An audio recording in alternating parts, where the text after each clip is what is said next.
Jam 2 pagi si Andre terbangun dan melihat harimau tersebut sedang memakan manusia.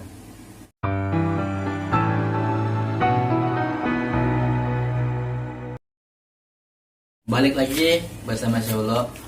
Kali ini saya akan membawakan cerita kelanjutan yang semalam, yang dimana penebang kayu yang bertemu harimau kejadian. Usah banyak bicara lagi, marilah kita lanjutkan cerita sebelumnya. Inilah ceritanya. Yudi pun terbangun di atas pohon yang cukup tinggi, dan Yudi pun melihat ke bawah.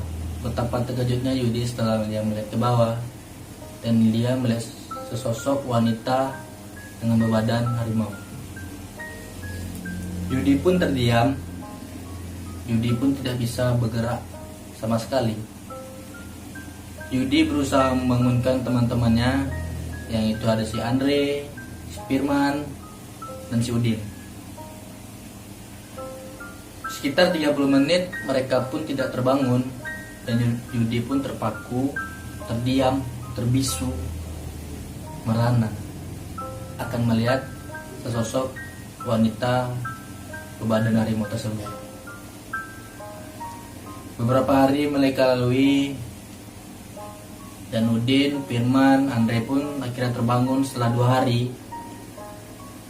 Dan Yudi pun bertanya, kenapa kalian tidak bangun sama sekali dan beberapa hari? Yudi menangis, tertawa, tersenyum.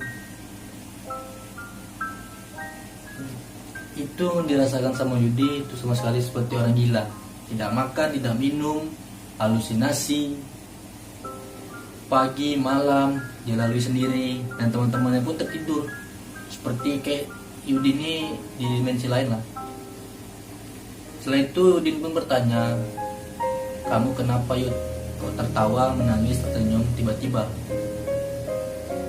Yudi menjawab, selama beberapa hari saya menjalani malam, siang, pagi, sore, subuh sendirian, dan kalian tertidur pulas. Mereka pun berusaha turun dari atas pohon yang cukup tinggi menuju ke bawah. Berusahalah mereka berempat, dan akhirnya waktu turun juga. Itu sekitar pukul 3 sore mereka berhasil turun. Berjalanlah mereka mencari jalan keluar. Tetapi pukul sudah menunjukkan pukul jam 7 malam, dan dimana itu sudah gelap. Udin merasakan sesuatu yang aneh, dimana kakinya itu cukup berat, dan si Firman pun merasakan hal yang sama, pundaknya cukup berat, seperti ada yang menggendongnya lah, seperti ada yang menimpanya. Tetapi Andre di situ terdiam. Setelah dia melihat arah ke depan, dia melihat sosok wanita dengan berbadan harimau. Oke guys, saya bisa menjelaskan di mana itu wanita tersebut dengan badan harimau. Bisa dibilang sih kalau orang Kerinci menyebutnya itu Cinaku. Cinaku ini bisa dibilang harimau kejadian sih, seperti orang zaman dulu yang punya ilmu kedalaman ilmu gelap itu dalam melewati tahap tinggi, yaitu berubah jadi Cinaku. Andre melihat sosok tersebut, Andre pun pingsan, dan ketiga kawannya pun si Yudi, si Udin, dan si Firman terkejut. Belum lagi si Udin kakinya terasa ada yang megangin berat, dan si Firman terasa pundaknya seperti ada yang menggendong cukup berat. Yudi pun bingung apakah yang mereka alami. Setelah itu mereka mendengar suara harimau, aungan yang sangat keras di arah depan mereka. Betapa terkejutnya mereka bertiga. Tambah lagi si Andre ini pingsan. Mereka tidak tahu kenapa Andre pingsan. Setelah itu mereka pun berusaha menggendong, berlari, menghindarin auman tersebut, akan tetapi teror tersebut terus menerus menuju mereka. Langkah kaki mereka menuju ke arah entah kemana, menelusuri semak-semak, dan mereka pun terjatuh ke lubang yang cukup besar lah, dimana itu si Yudi ini sedang menggendong si Andre, sedang pingsan. Terjatuhlah mereka ke dalam lubang, yang dimana itu banyak sarang seperti laba-laba, kayu, kayak lumpur. Berusaha mereka menaik. Setelah 1 hari mereka di dalam lubang tersebut, akhirnya bisa juga mereka menaiki lubang tersebut. Setelah itu berjalanlah mereka cukup lama. Entah kenapa hari dari jam 11 malam, di mana kegelapan hutan itu yang menutupi sinar matahari lah. Jam 11 malam mereka lalui berjalan tanpa cahaya, tanpa makanan, tanpa minum selama seminggu lebih. Minggu lah bisa dibilang. Berjalan, terus berjalan berkilo-kilo. Mereka pun tidak menyumpai arah jalan yang betul. Yang itu semakin mereka berjalan, semakin lebat hutan yang mereka temui. Dan Yudi pun memutuskan untuk tidur, di mana situ ada batang kayu yang jatuh. Ada berapa? Ada 2 atau 3. Tidur mereka situ. Yudi berkeliling mencari sumber air bersama Firman. Mereka menemukan sungai. Yudi pun berbicara kepada Firman, "Man, ini ada sungai, dimana kalau besok kita telusuri sungai ini, dimana jika perbukitan itu ada air, itu pasti ada perkampungan." Dan Firman pun menyetujuinya. Baliklah mereka lagi ke tempat si Andre dan si Udin. Tidur mereka.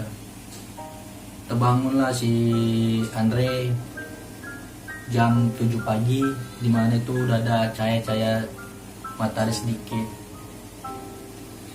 Dan tetapi Andre itu melihat sosok tersebut lagi. Wanita dengan berbadan harimau itu sedang menuju ke arah Andre. Teriaklah Andre sampai terbangun si Yudi, si Firman, si Udin terbangun terkejut karena terdengar suara teriakan si Andre. Andre pun berlari ke arah ke belakang dengan sedang berteriak, terus berteriak dan menyebutkan harimau. Berlari terus Andre terus sampai tersungkur, bangun terus. Dan ketika kawan ini terheran, si Yudi, si Firman, si Udin, kenapa dia bisa berlari setelah melihat ke belakang. Betapa terkejutnya Yudi, Firman, Udin setelah melihat sosok tersebut. Berlarilah mereka bertiga, berlari menuju si Andre. Betapa kalang kabutnya mereka. Jatuh, bangun, terus berlari. Karena ketakutan melihat sosok wanita dengan badan harimau tersebut. Harimau berwajah wanita tersebut itu terus berlari mengejar mereka. Suatu tempat mereka terjatuh berempat, dan itu terjatuhnya cukup tinggi ya, sekitar 10 meteran lah dari tebing tersebut. Mereka jatuh ke air, dan itu harimau tersebut itu di atas air. Nah, saya akan jelaskan, ini bukit, nah ini jurang, di sini air, ya terjun gitulah, tapi bilang bukan air terjun. Dan itu harimau itu di sini, yang melihat mereka lah, terjatuh orang tuh. Itu airnya cukup deras sih. Lanjutlah mereka berempat sampai ke tepian. Itu pukul jam 11 siang. Jam 11 siang orang tuh kelaparan lah, kehausan, minum air sungai. dan makan cari ikan. Jam 2 siang mereka memutuskan untuk cari jalan lagi, di mana mereka bertemu dengan sosok babi hutan, di mana babi hutan ini ukurannya tidak normal sih, itu sebesar mobil lah, kata si Yudi. Yudi pun terkejut, terdiam. Begitu juga dengan 3 kawannya. Itu lewat melalui depan mereka. Mereka pun akhirnya bisa bergerak, bernapas, dan terengah-engah lah. Setelah itu mereka pun berjalan terus menuju semak-semak, mengikuti arah jalur sungai. Tetapi selang berapa 2 hari 3 hari mereka tidak bertemu. Tapi suatu ketika setelah pukul jam 6 sore mereka pun mendengar suara aungan tersebut, di mana aungan tersebut membuat mereka merinding. Tetapi mereka pun udah cuek, udah seperti biasa lah. Pukul 7 pun udah lewat. Setelah itu mereka lihat jam, di mana itu jam 9 malam. Mereka pun mencari tempat tidur. Akan tetapi mereka dengar suara, di mana suara ini udah tidak asing lagi. Mereka dengar si suara celana, pocong, genderuwo, si suara anak-anak, suara kakek-kakek. Semua situ ada dalam hutan tersebut. Tidurlah orang tuh di tempat tidur di bawah pohon cukup besar. Ya dibilang bukan pohon beringin lah, tapi pohon cukup besar, pohon alam. Tidurlah mereka.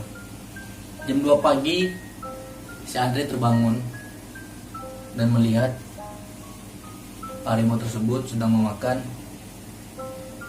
manusia. Si Andre pun terkejut, terdiam, tanpa bisa berkata-kata atau teriak. Si Andre berusaha membangunkan temannya, si Firman, tapi si Firman ini tidak ada respon. Tetapi si Yudi pun menyaksikannya juga. Betapa ngerinya harimau jadian tersebut memakan manusia. Tiba-tiba mereka pun pingsan dan terbangun pukul jam 8 pagi, dan mereka pun bercerita apa yang dialami mereka berdua kepada si Firman dan si Udin. Setelah itu mereka pun menelusuri jalan menuju air tersebut dan mengikuti arus air tersebut. Mereka berpikir kalau mengikuti air yang mengalir, mereka akan bertemu dengan perkampungan. Akan tetapi mereka salah.